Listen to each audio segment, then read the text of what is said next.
Con l'apertura a regime ridotto della nuova rotatoria realizzata all'Ovaria in comune di Pradamano, continuano a ritmo serrato i lavori di riqualificazione e messa in sicurezza delle intersezioni a raso con l'eliminazione degli incroci tra la strada regionale 56, Udine e Gorizia, e le arterie di collegamento presenti lungo il suo tracciato tra Paparotti e Cormons. Il rondò elimina l'ultimo collo di bottiglia presente in provincia di Udine, un vero inferno per gli automobilisti bloccati nel serpentone interminabile che si verificava in orari di punta tra il capoluogo friulano e Butrio. Per la messa in atto definitiva ci vorranno ancora alcune settimane, si parla di fine mese, quando una volta sistemato il vecchio incrocio con le vie di fuga e la realizzazione della pista ciclopedonale in trincea, la nuova arteria sarà ufficialmente operativa. Bene lo stato dei lavori per le due rotatorie in comune di Manzano, la prima sorgerà al posto dell'incrocio con la provinciale per Percotto e la seconda nei pressi della strada per San Nicolò.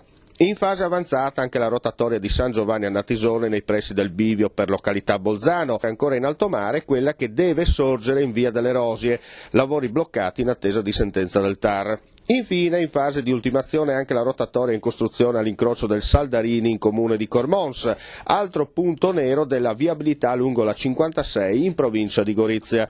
Tra circa un mese, se non sopraggiungeranno complicazioni, sarà aperta al traffico regolare. Per il momento non resta che pazientare per i cantieri in corso d'opera. Come si dice in questi casi, work in progress.